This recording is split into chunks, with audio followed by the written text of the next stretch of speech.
All right, this is good. Okay, before we start, Jack, I really want to thank you for being on my episode. I really appreciate you being open to the idea of podcast, and it really means a lot to me.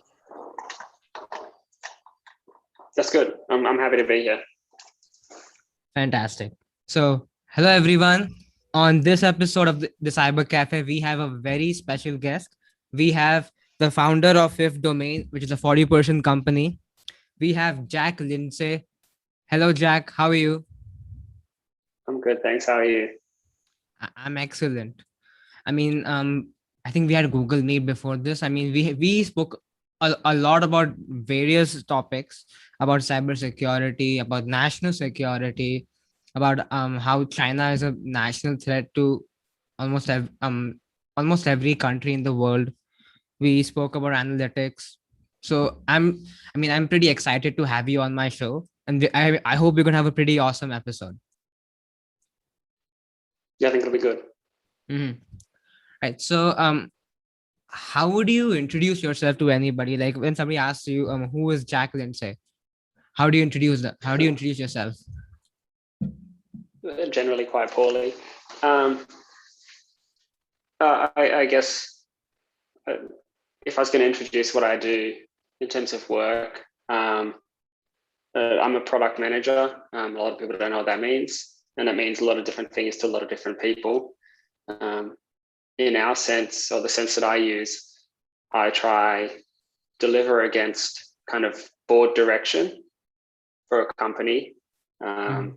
through the management of their product team. And for me, the product team uh, broadly encompasses everything related to go to market. So um, your product, your users, your customers. So marketing, sales, design, those things are encapsulated in I guess, what a product team is and does. And the Mhm. management of those functional areas is what I do well. And then working well with technology groups to deliver against those things to make that thing possible, and to make sure that what we're trying to build is realistic. Um, I'm a champion of operating in minimum viable product, getting something to market as quick as possible, seeing what works, what's realistic in the timelines that you have, and what will be successful without compromising your team or the people who are delivering against it. Right. I mean, like so basically you speak a lot about bringing out the most valuable software product in minimum time possible. Yeah, yeah. I Hmm. guess creating things quickly and then iterating. Hmm. When did you start Fifth Domain? Ah, Matt Wilcox started FifthDomain. I manage the product function within the team underneath him. But Matt started the company 6 years ago now, and I've been with him for just under two. Hmm. All right, well, that's pretty impressive. So now how would you describe your journey from like obviously how did you go from who I think you were into software engineering before, right? So Yeah, how would you like to take us through the process of how you went from software engineering, like what did you do as a software engineer and as a student in college, to Fifth Domain? What was your yeah. journey like? I guess my journey in software has been very hands off the keyboard, which is quite rare for a lot of people.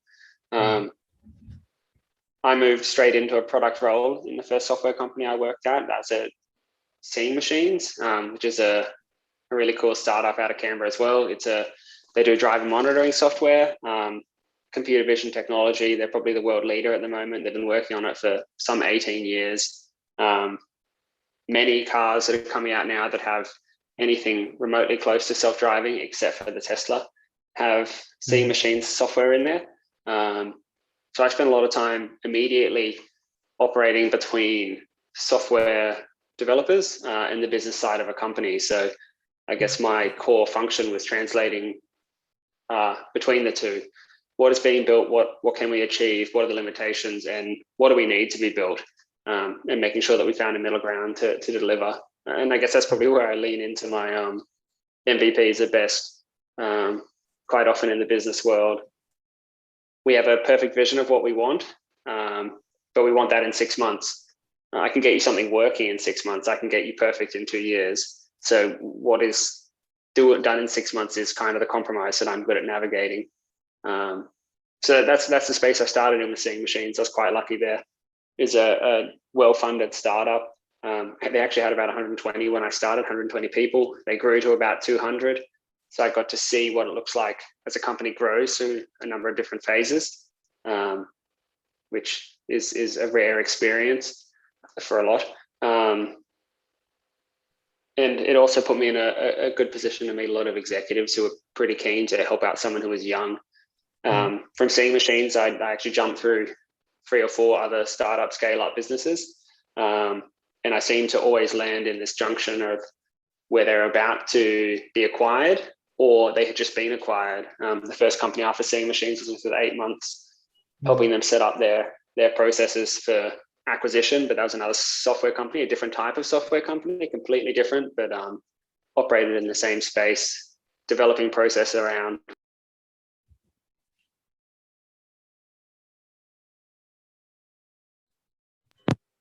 Sorry, I just got a phone call. That's okay. So I did the same there. They eventually got acquired and I left that company. I jumped into a much smaller software startup, only 4 or so people, with the focus of running their product and their technology stack through an outsourced team in India. We had 2, one was in India and one was in Vietnam. And I guess our focus there was get the go-to-market right, solidify the technology stack and prepare that company for sale, which we did. And then I jumped into a larger company that had just been acquired by a $1,200 person multinational. And I kind of took over the product section of that acquired company while we were going through the phase of integrating with the broader product streams, which was, again, another take. And I guess across this time, what I learned to do really well was work flexibly with different teams and different stakeholders and get outcomes, really. Like, I guess it's not so much about what's on the dotted line all the time. It's about the outcome that would deliver, which I guess led to how I ended up in FifthDomain. Before I jump in, do you have any questions on any of that? No, I think it's pretty straightforward. I just have one question on, I just want to ask you, what do you feel of, do you feel like India has an unfair advantage in the software industry? Like Indian specifically? I mean, there's a lot of talent in India. It's hard. It's a complicated piece, right? Like, with many services, they get outsourced to India because the work is cheaper. There are advantages that in particular for a lot of companies coming and outsourcing their work to India. It also gives a lot of smaller companies an affordable entrance point. I think a lot of the reason you see so much innovation is because there is cheap resourcing. More and more things like engineering, software development are becoming a commodity and less of a in Silicon Valley, you used to see brilliant software developers doing brilliant things. More and more you're seeing brilliant innovators leverage efficient commodity in terms of software development to create things. And India at the moment is India, Vietnam. There are a few other areas, Nepal. The engineering resources are far cheaper there. I don't know if that's the best thing in the world, but that's the way it is at the moment. I mean, that's what I think I was reading an article where I don't remember where the other day that maybe software is engineering resources are getting more expensive in India. What I like, the prices are kind of going up now.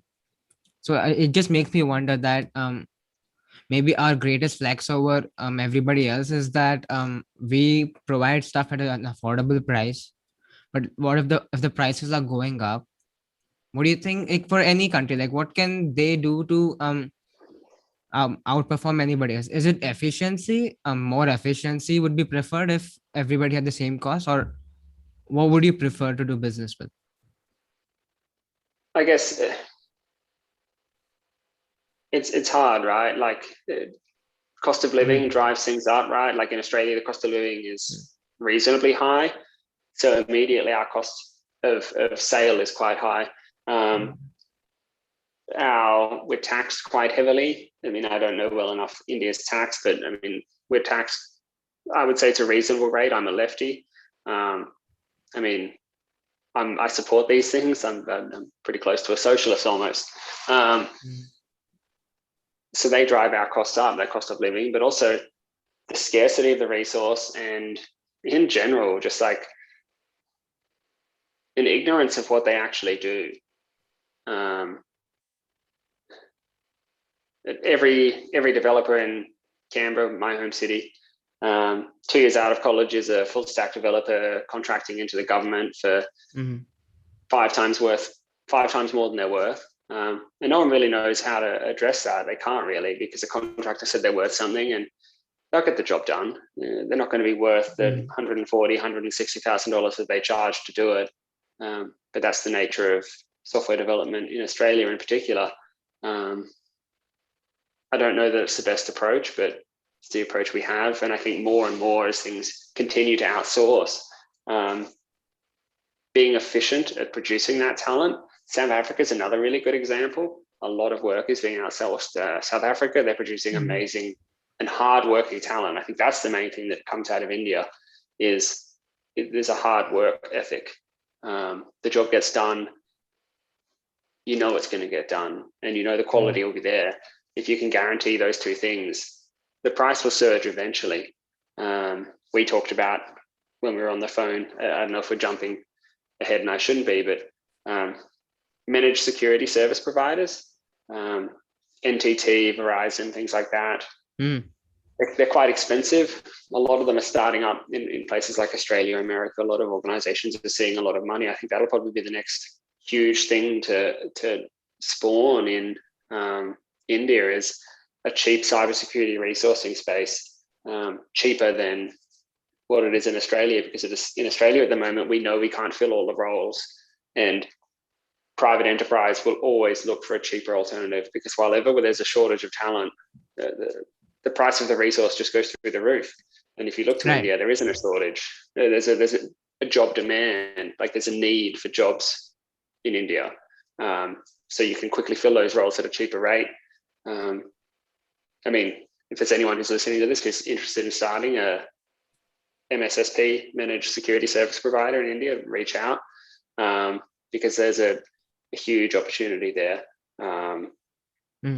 Much like outsourcing of technical support, call centers early in the 90s, and now software development. The next cab will be MSSPs. Right. So basically, you're saying a really good opportunity for Indians would be MSSP. Yeah, definitely. I guess we'll segue away from my story, which is actually fine. I think the main thing I've realized, paying more and more attention to cybersecurity, is that there are some paths. If you're trying to enter the field, there are paths that are walked more commonly. I mean, you can Bachelor of Computer Science,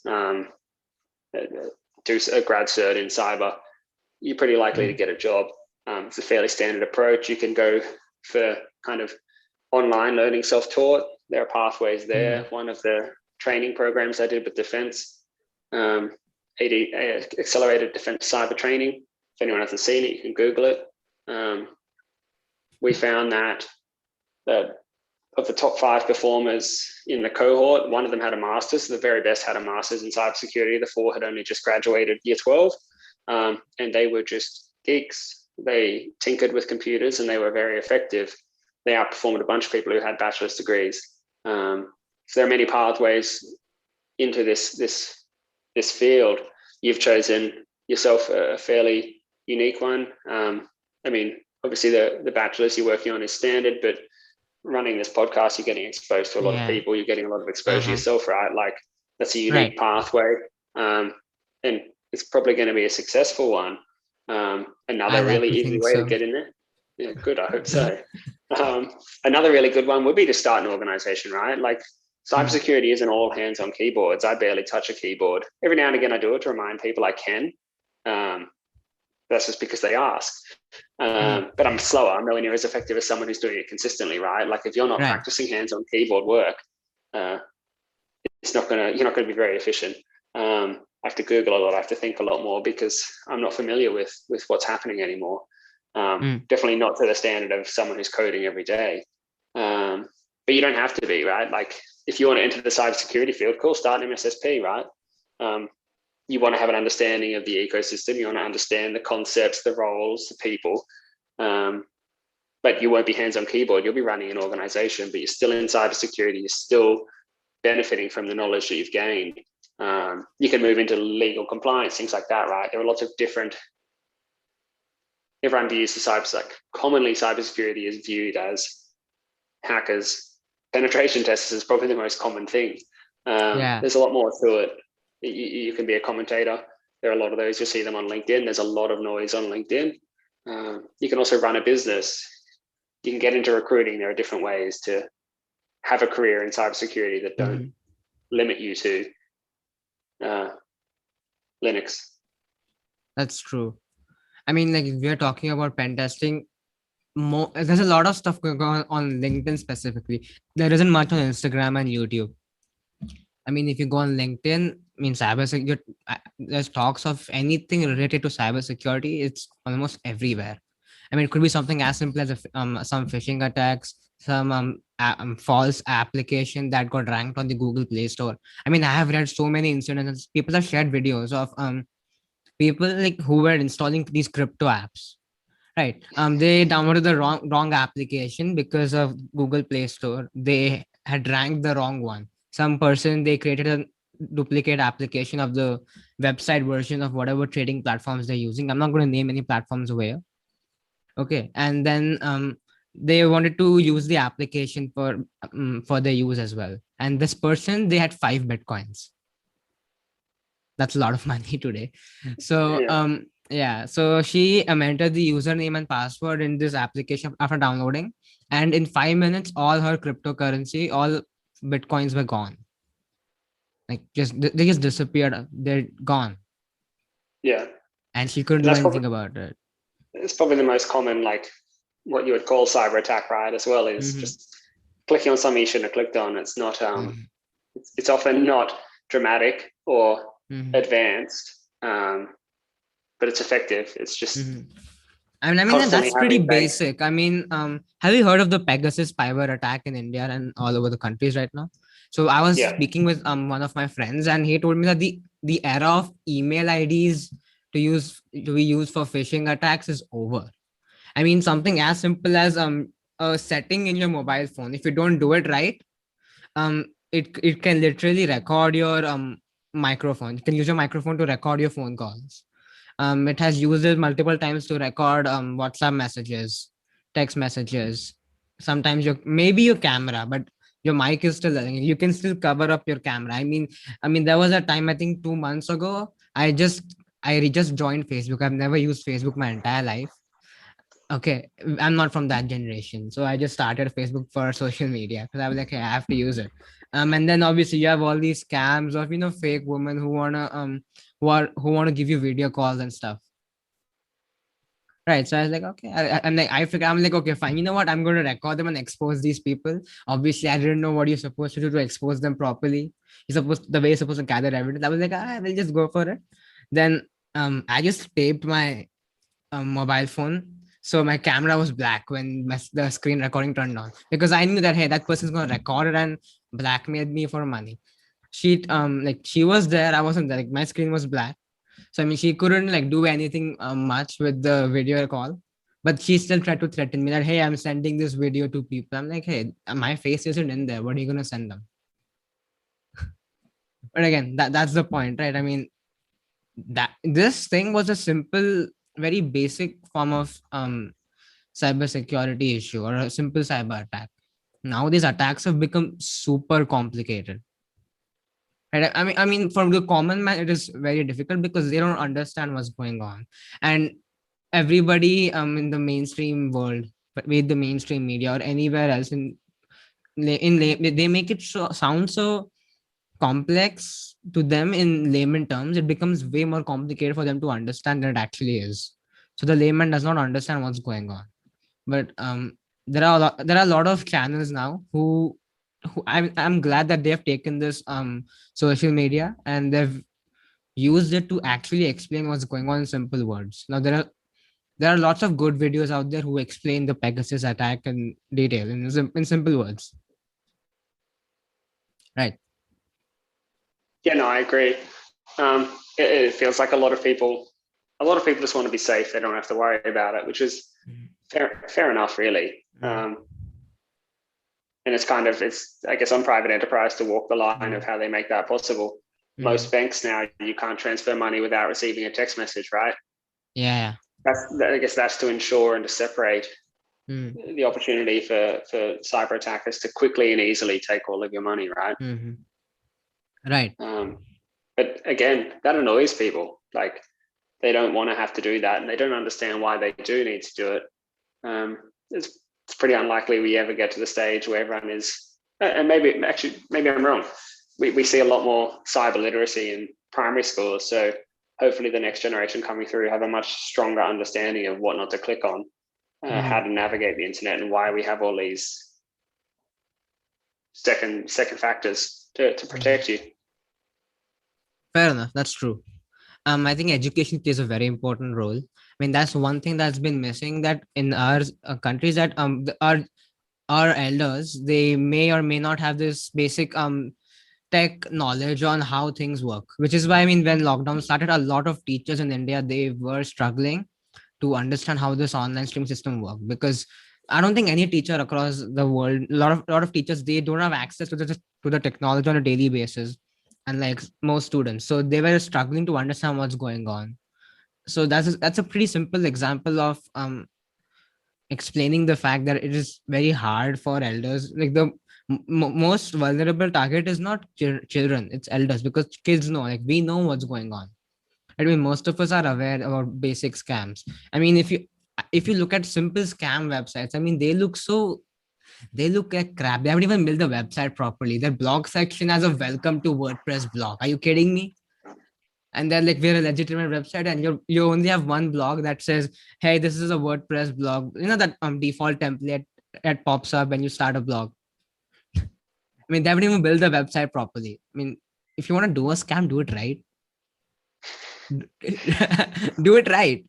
Whatever you want to do, you want to protect somebody, do it right. If you really want to scam someone, scam with all your heart. Yeah, I mean, make it count. I mean, it's more embarrassing for you when you try to scam and you fail at that. That's terrible. Yeah, but it probably lands a lot more than you think, though, right? Yeah. Just the scatter approach, hit everything and hope something sticks. I mean, that may work in like cold calling or something like that. I mean, initially when I started this podcast, that's what I would do. I would cold DM people on LinkedIn and all these platforms, and they do work. Like, not everybody replies back, and that's okay with me. And that's actually what you're supposed to do over there, and write simple messages. Some people end up writing such long messages on full DMs. I mean, I would when I talk to people after recording gets over, they tell me that you asked in simple words. You just asked me a one line that, hey, I liked your content. I would love to have you as a guest on a podcast. And that's all I write. I mean, some people tell me that other people, they're like, come they write really long paragraphs on why you should come to my podcast. And I mean, I don't think anybody reads that. Yeah, no, it gets too much because you get a lot of them, right? Mm. I mean, you're inundated with messages on LinkedIn quite often. Short ones are easy to consume. Long ones, after the first few sentences, I get distracted. Yeah, fair enough. To be honest. And I think that's Yeah. when yeah. And like, even DMs, like a lot of my guests, they're also into email. How often do you use email? Yeah, at least daily, right? Definitely for work. It's definitely something I have to check daily. Yeah. It's Well, probably one of the first things, right? Is log in, deal with emails. End of day, deal with emails. I mean, But most of that. I barely use Sorry, email. go. Nah, you go. I was just saying that I barely use email. What about you? A lot more people have transitioned to things like Slack. Like, most of our inter-office communication is Slack. Most people won't send an email; they'll send a Slack message that has the they're contained, and I guess part of that is probably the formality. Everyone feels like you have to be formal and lengthy in your emails when you never did. But Slack is much more casual. Hey, GIF, whatever you wanted to say. Yeah, Slack is more casual, but I think that's how, like, we use WhatsApp groups and stuff. We have WhatsApp groups. I only check my email to make sure I have no unread messages left. I just click and go back, click and go back. If there's some important document to be downloaded, unless I have, like, so let's say a timetable to be downloaded or some Google form to be filled, that's the only time I actually read through the message. Otherwise, I don't even look at it, because there's a lot of promotional stuff as well. I mean, email is pretty distracting. I don't check my email. I only look at my DMs. Yeah. That'll change. Yeah, I mean, I don't know. Like, like, there are some people I have had episodes, but they're like they're all email, because like they have like I think one of my guests, they had like 40,000 followers on LinkedIn, and she didn't have the time to go through all the DMs, so she just gave me her email ID. She's like, we'll use it for communication. I said, fair enough, because the best part is when you email someone, it's there. That's one benefit. With LinkedIn DM, like, I don't remember what's important, what's not, because you can't mark this as important or something like that, like you can on an email, right? Yeah, the folder structure is really helpful, especially for like documents. And I guess mass communication, things like that are a lot of marketing is a lot easier through email. That's why I guess it'll change as you move into the professional sphere. It's just necessary, especially while ever. Email is the one thing that's consistent across every organization, right? Like, not everyone uses Slack. Some have Teams, some have something else. Email is consistent. That's fair enough. I can see why people accept email. And it also looks professional, right? I mean, you have a legit domain name if you actually pay for it, instead of just @gmail.com. Yeah. So there's and if people annoy you, you can filter their emails out. Yeah. That happens a lot. I mean, a lot of emails, they just get fished out. I mean, if they're not from the company emails. So I think that's why email works. I mean, actually have to start reading. It's also a really big weak point in a lot of companies, though, right? Like, that's huge numbers of people click on emails and links that they shouldn't have clicked on. I mean, phishing is email, right? They do it on LinkedIn and things like that as well, but it's much easier to tell if someone is legitimate in LinkedIn.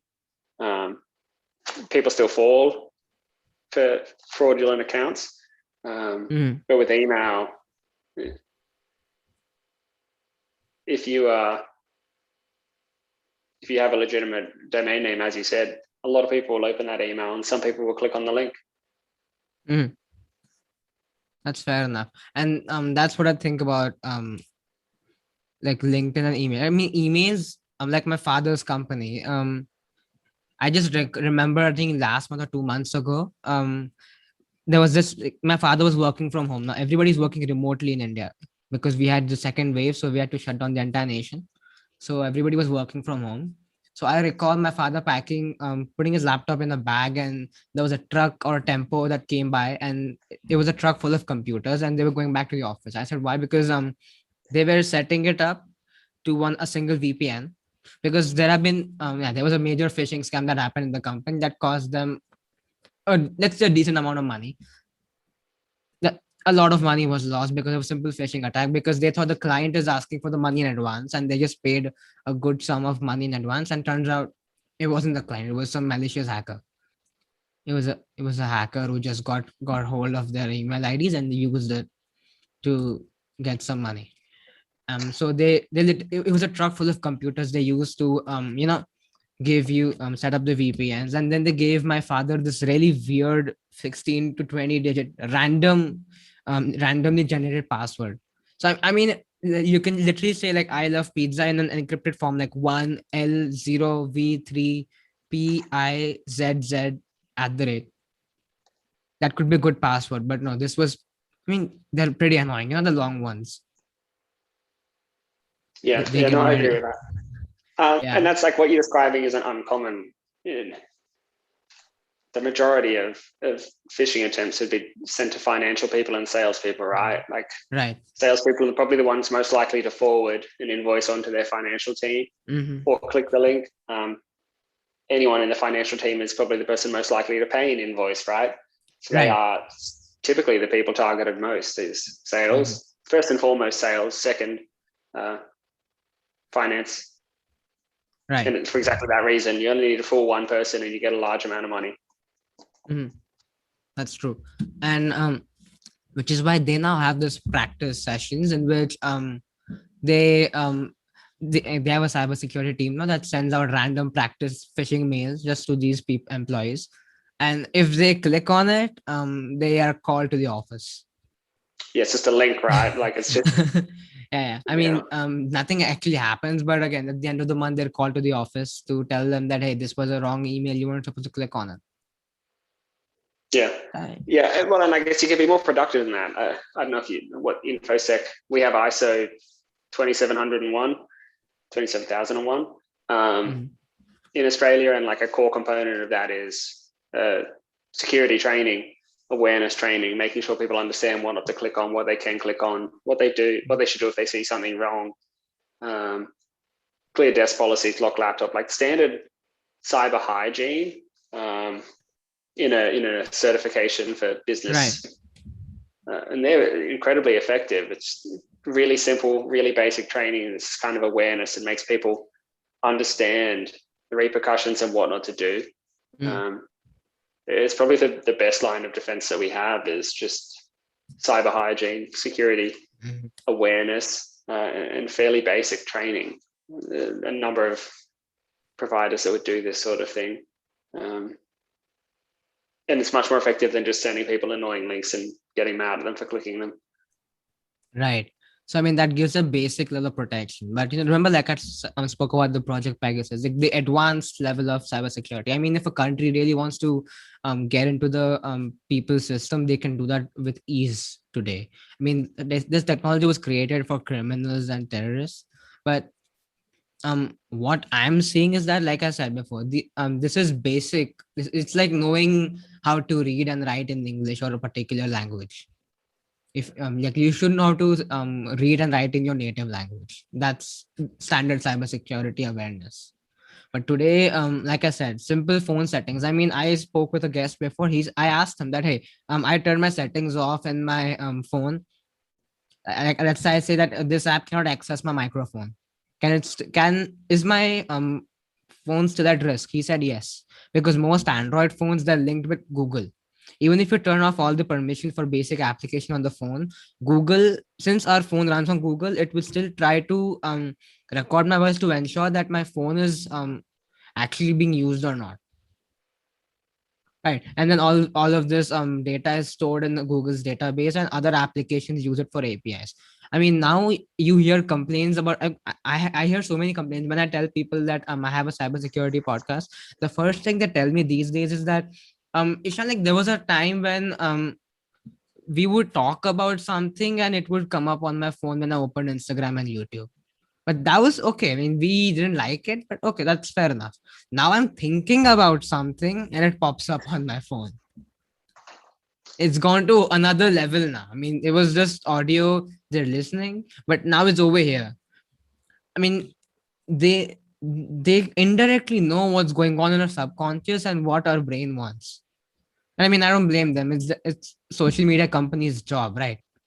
Like they want to make sure you keep on scrolling through your feed. Even LinkedIn. I mean, LinkedIn wants you to post more content. They're posting so many ads on Instagram. You see them. See, now you can post content on LinkedIn to get a job. Post content on LinkedIn today. I mean, they're running ads like crazy on LinkedIn, on Instagram. LinkedIn people, they're posting a lot of ads. And again, like in the end, it's all like they just want you to go through the feed more. But that thought that they can literally predict what's going on in your subconscious mind or what you're thinking, that really scared me. It scared the hell out of me. What are your thoughts on, like, when you has this ever happened to you that you're thinking about something and it pops up on your phone, not speaking, just thinking? I can't remember if I'd spoken to someone about it or not, but I know what you're talking about for sure. Mm-hmm. Yeah, I mean, I guess it's not all bad, right? Like it's in a way, yes. just the way things are, right? Right. It's just the way things are. I mean, people are talking a lot about the iOS 15, and I mean, it's going to change. It's going to cause a lot of disruption to marketing in other countries. Not much in India. Here's why: because most Indians use Android phones, so it may not affect the Indian marketplace as much. Because I'm the only person who has an iPhone in my household. Everybody else, they have Xiaomi phones. So Yeah, no, I that's think just. more and more people are moving away from Apple. Nah, I mean, no, here people are actually, Apple was never a thing in India because it's too expensive. It became a sign of status in India that because they're so expensive. If you own an iPhone, you're rich. Yeah, I mean, it sounds like a pretty simple, like common middle school thing. You know how you people behave in high school, middle school that, hey, you buy certain things to look cool. For some people, it's an iPhone. You get an Yeah, iPhone, okay. you look cool. I mean, with me, it was always that, hey, it's never gonna be. It was never just one Apple product. I mean, I got an iPad as a gift from my uncle once. I liked it. Then that same year, another one of my relatives, they gave me their second-hand MacBook Pro. I mean, it was good as new, early 2011, and I just got hooked onto the software. The reason I use app is because I love the software and I love the user interface. I mean, It Windows is is nice. good. Yeah, like you should know how to use everything, but it's app is way nicer. I mean, even simple stuff like using the terminal, I mean, it's much better than Windows. And eventually I got myself an iPhone a few years later. And now I have AirPods. I mean, that's just me. And I love this ecosystem. Yeah. You know, it's good until you want to work with something else, or Uh, you go to work and everyone's on Windows. mm, Makes your life hard. mm,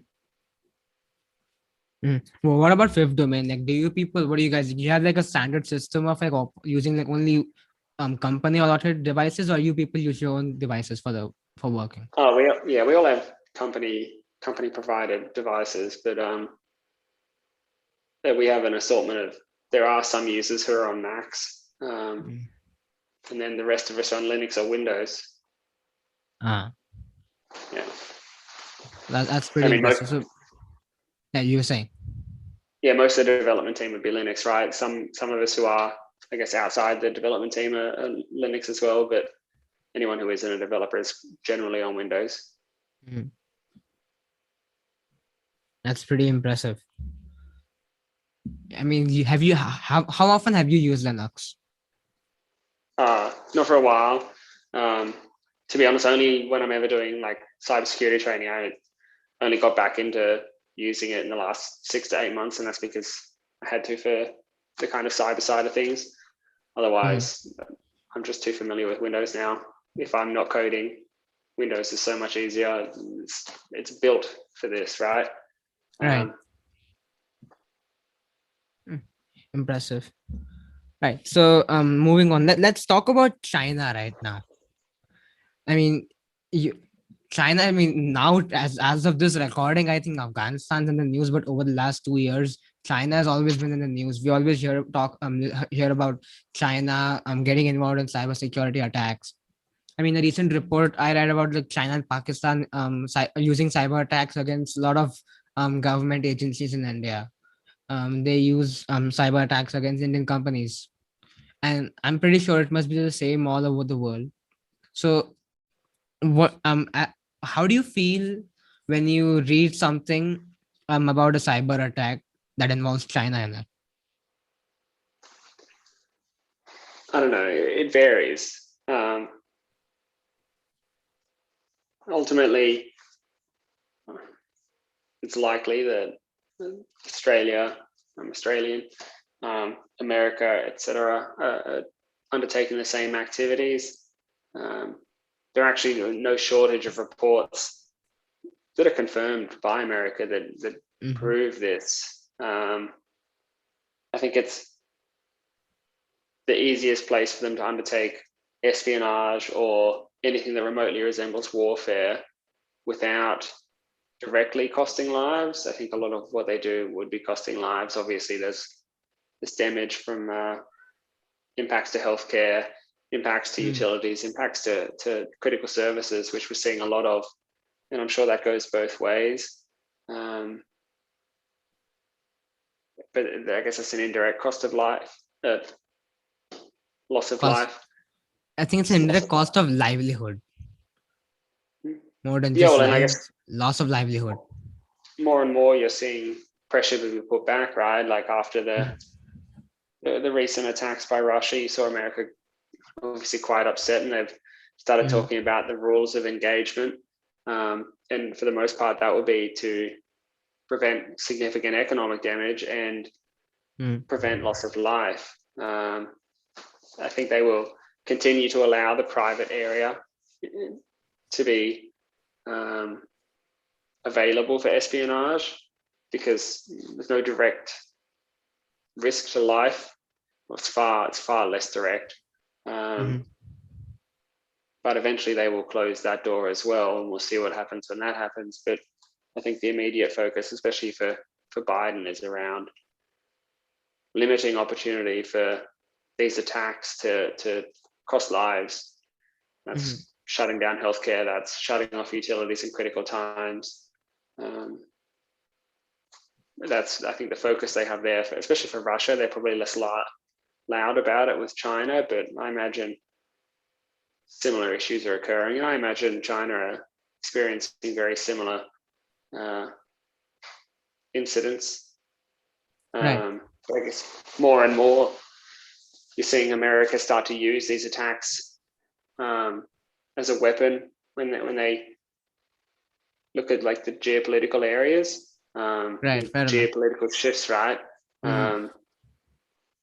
Recently, you saw Biden call out China for their attacks on America and Germany and a few others, and a few other countries, including Canada, Germany, Australia, joined America in kind of shaming China for those attacks.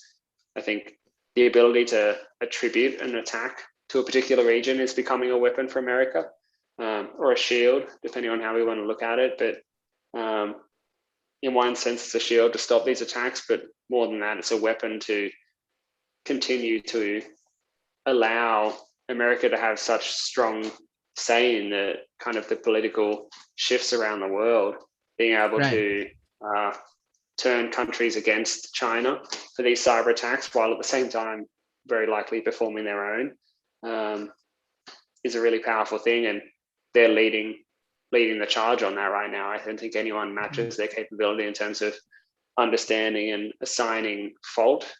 And America also very capable in terms of rallying other countries like us, I think, in terms of Australia, Germany, to publicly push back and say, hey, you can't do that. Fair enough. I mean, so basically, cybersecurity. You're saying that cybersecurity is also playing a major role, not only in like the warfare part. It's also being used as a political football for to get countries together against some other country. Yeah, 100%. America definitely trying to. There's a consistent push between China and America for world dominance. It's the number one and number two economic powers in the world. They will always clash. It's not limited to countries. That's sport. That's everything. Like, first and second compete, and they compete on very different playgrounds at the moment. 100%. And America wants to stay number one for them to decide. So yeah, cyber is a part of that, and it's not just open espionage. It's not warfare in its entirety. It is moves and counter moves. It is securing your resources, right? Like, if you can undermine the financial stability of a company that provides fertilizer for your crops, and you are a country like China who fertilizes a significant amount of crops, and you can consume or purchase that company while it's in strife, well, that's very helpful. Mm. Never mind if you're the ones who put it in strife, you can get out of that strife because you can stop Yeah. causing the problems.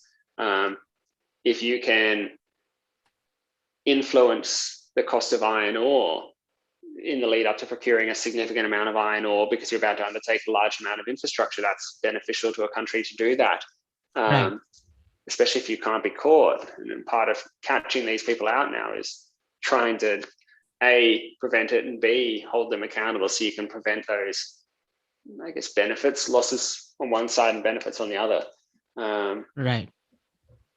And that this happens consistently across the globe already. Mm-hmm. So I mean, like you said, like the main problem comes over here is catching these people. Like these catching these countries is, it's hard, right? If somebody does any cyber attack, it's very hard to actually catch them because you need proof. You need to gather every single piece of evidence. It's a long and tedious process. Well, and you have to, even if you catch where the attackers come from, you can't assign fault to the government because it could be a Mm. private enterprise. As we saw with Right. Revil, who are now DarkSide, who were a Russian organization. Mm-hmm. They weren't part of the government. They had a fairly successful cyber attack. It garnered the attention of Biden specifically and the American government. Subsequently, that organization vanished, took down their infrastructure, everything was gone, and a new organization has spawned that's very similar but slightly different. Ultimately, you can't hold this one accountable for the actions of the one before because it's not the same organization. And either way, they're Fair both enough. legal entities, right? Yeah. So I mean that like you were talking about. So basically, blaming the government for something that goes wrong in your country does not get the job done because you can't blame the government for everything. Like you said in this example, the Russian government was not directly involved. Yeah, well, I guess in this instance, though, the Biden government more or less said, we all know this is coming from Russia, so do you. You need to do something about this or we will. And I imagine part of the reason Revil, the organization, vanished is because the Russian government told them they need to pull their heads in and sort this out. Because at the end of the day, they don't want America reaching in and trying to deal with this situation on their soil. They'd rather Fair enough. Yeah. toe that line and kind of keep them in line within reason. Like Right. how close to the edge can you get before someone like America pays attention? This company got too close to the edge, and America told Russia to deal with it, so they did. And they reformed an organization. That new organization said it wouldn't attack healthcare, utilities, et cetera, More or less, they said they wouldn't do the things that were upsetting America. And that was the end of it. And we'll probably see more and more of that, especially with Russia, who are less about espionage and more about random destruction, ransomware, chaos. Yeah. I mean, Whereas China much more yeah. discreet in consuming and influencing and dictating what happens on the world stage. So they're both pretty. I mean, they're both trying different techniques to just kind of cause harm to other countries. Like specifically, USA is one big one, but they're just trying to cause trouble in other countries so that they can come out on the top. That's just what I see. Yeah, South Korea would be wearing a lot of it. I mean, they'd be constantly under attack from North Korea, but you see more and more attacks from China as well. Recently, there are a large number. I think over the past 2 years, there have been infiltrations in Israel from China. But they are more discreet, they are more patient, and they are stealing. They are consuming technology and intellectual property rather than You're talking shutting about down gas. you're talking about Israel or China now? China against Israel. So, but China against South Korea, they stole the Hawk, the new South Korean developed plane, fighter jet. That was stolen. Damn. So I mean, so basically they're trying to steal what is a pretty valuable resource from every country. Like in America, it was gas. I think gas had a lot to do with America because I think that's how America made a lot of money back. I don't know. I don't know American history, but I recall America using gas as a resource to make a lot of money. They used the oil industry to make a lot of money in the 20th century, right? So I mean, I just feel like China specifically looks at the one of the most valuable and an asset that is valuable as well as vulnerable at the same time, and I think they plan Yeah, accordingly, right? yeah. Well, I think a lot of that is. I mean, I don't know how it is in India, but in Australia, it's our universities, um, our research, our knowledge, technologies that are being developed for our universities are Mhm. consistently under attack. We're seeing a shift in Australia now where universities are building cyber hubs. So FifthDomain, our new office, whenever that opens, it was meant to be shortly, but COVID hit and that's obviously delayed things, Mhm. will be on campus at the University of New South Wales, the campus that's in Canberra. And part of that is about integrating uh, the cyber ecosystem with Mhm. our universities. That'll happen more and more at universities to Right. best prepare them for cyber attacks. I know. And I mean, another thing that I've seen, like, I don't think it's a particularly good thing in colleges that when you're teaching tech students about cybersecurity, you're giving them basic awareness. I mean, the kid already knows that stuff, how to protect itself from phishing attacks. I mean, you don't learn this stuff. A tech kid in college already knows that stuff. I mean, teach him real stuff on like proper cybersecurity, right? Teach him how networking works. Teach him how Burp Suite works and how they scan a network and you get a good map in front of your eyes on what's going on with your computer. Right. I mean, some real skills would be nice, but again, in the end, why do you want to complain and blame other people? Just learn it yourself. Like when you have the internet, you can use it yourself. Right. Yeah, and there's also, I mean, there's only so much you can do to stop someone clicking on something they shouldn't click on, Uh-huh. right? Right. Um, and once they're in, you need to have people who understand how to get them out or how to stop that or how to notice that they're in there. That seems to be the biggest issue, is that it's really hard and really slow trying to notice who is in a network and how long they've been there for, what they know. Mhm. Yeah. I mean, it's going to take some training, but I think any country, I mean, let's talk about particularly India right now. How long do you think it will take for other companies to like literally outsource a lot of their work in India? Like, how many years do you think it will take until we reach a point where we realize that, okay, India is dominating the cybersecurity space because a lot of our work has been outsourced to Indians?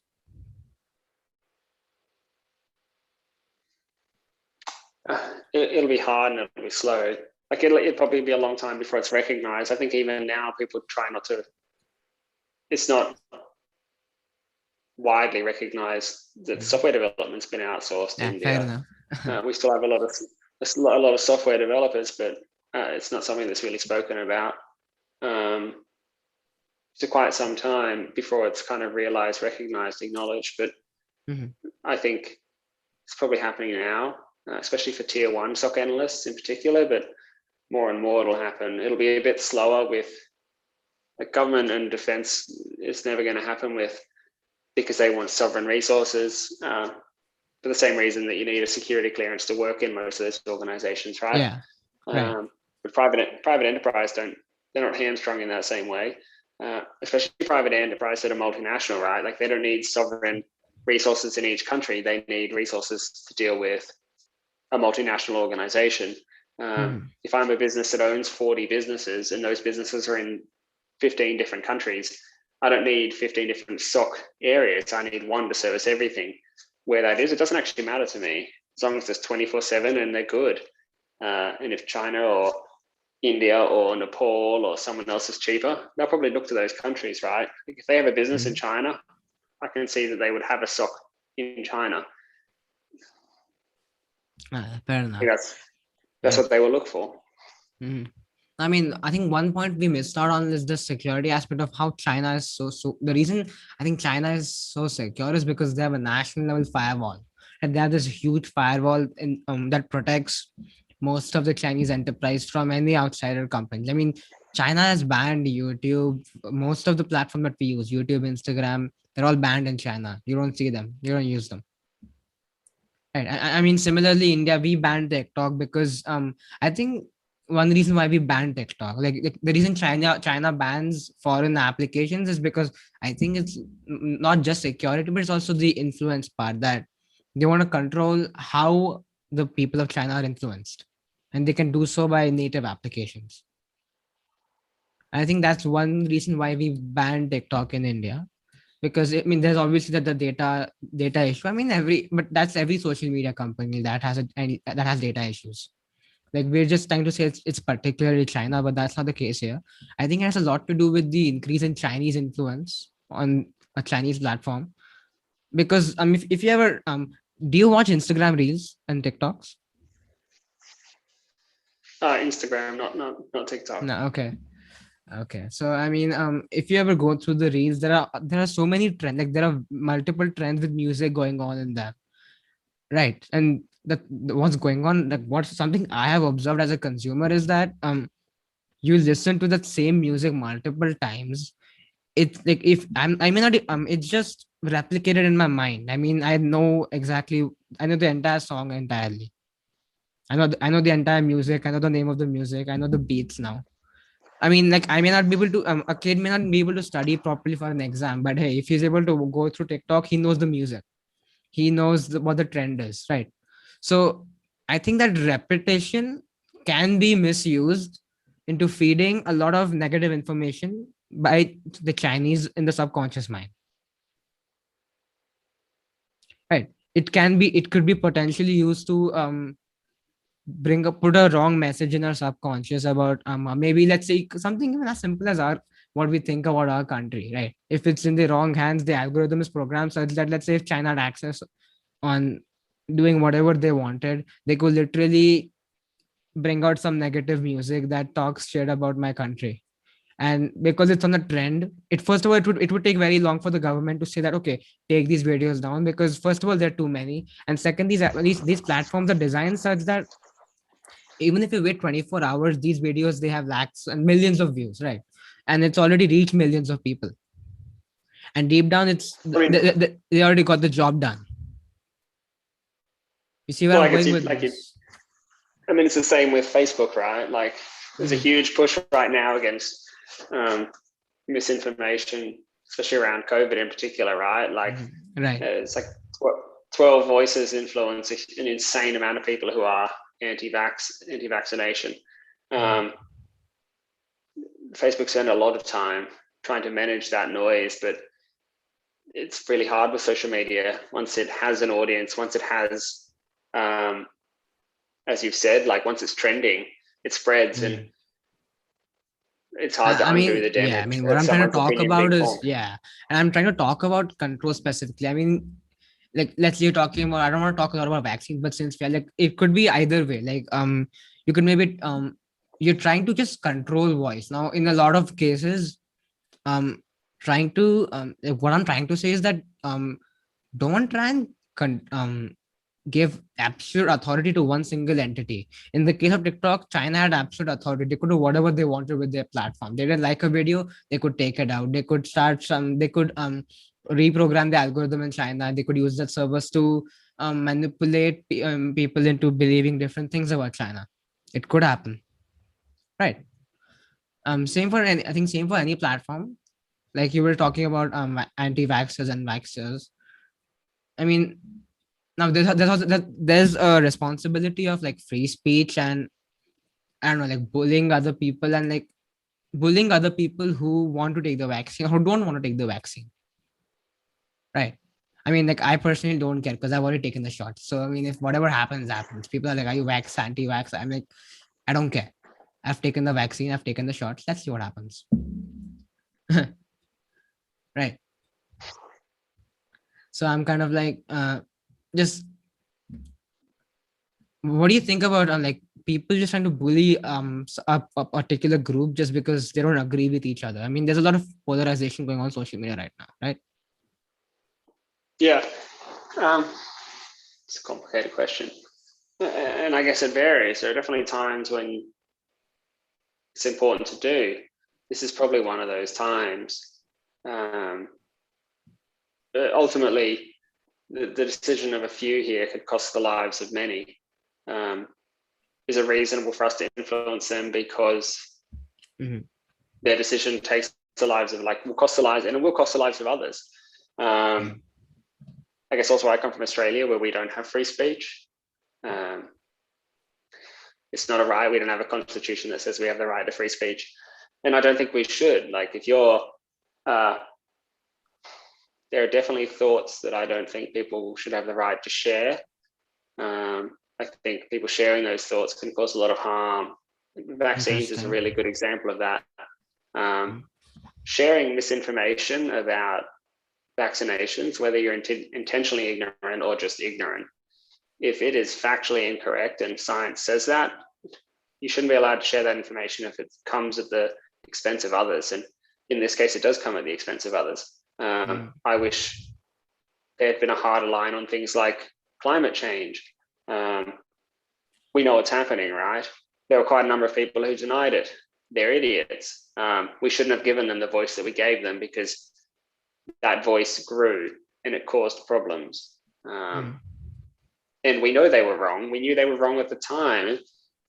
Some astronomical, like 98% of scientists all agree that it is certainly a thing. And they did that 15 years ago. It's only in the last 2 or 3 years that people are like, yeah, it's definitely a thing.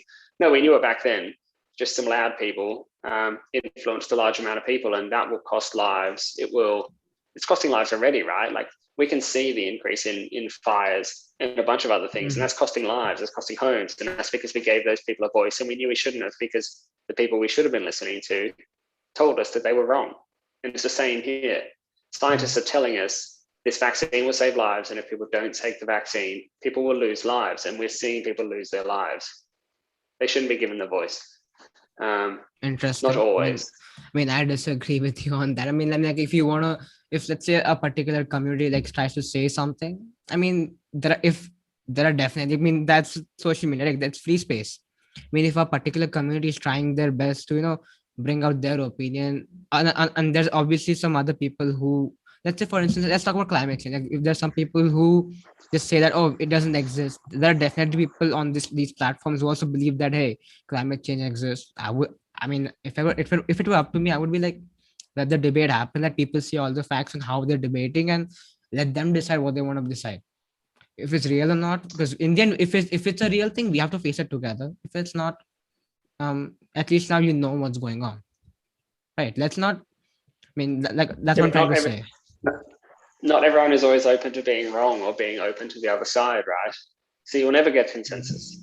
And if you wait in that, we do what we did right now with climate change, and the vaccine are great examples, right? Like, climate change, we're about 15 years too late. And it's because we let the debate happen. We shouldn't have. What we really needed was leadership who were willing to do something. What we really needed was Al Gore to win his election. If anyone doesn't or hasn't watched the latest South Park episodes, you should watch the 2 Al Gore episodes again. They're glorious. They encapsulate this really well. But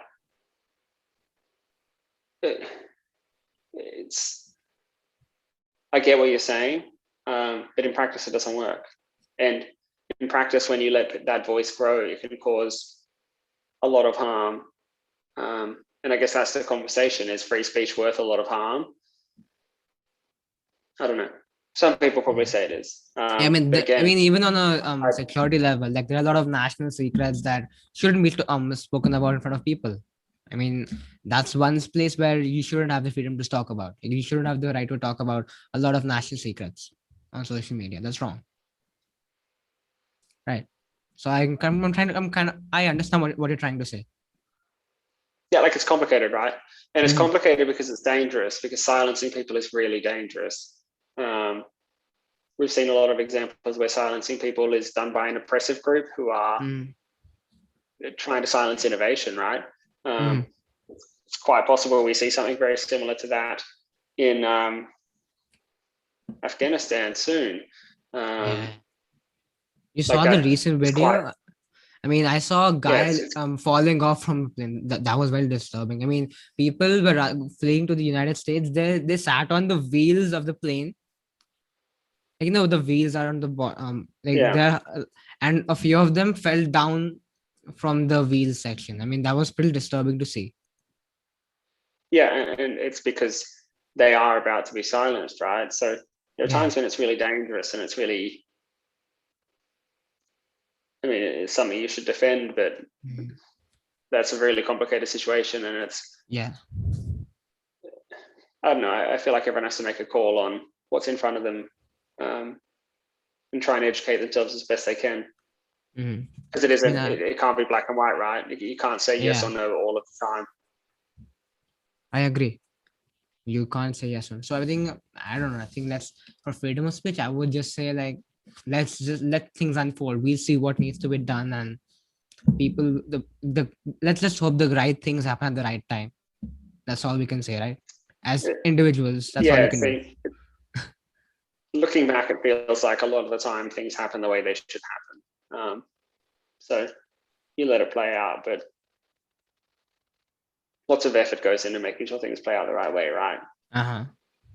Fair enough. Okay. So, wow. And we had a pretty long episode, man.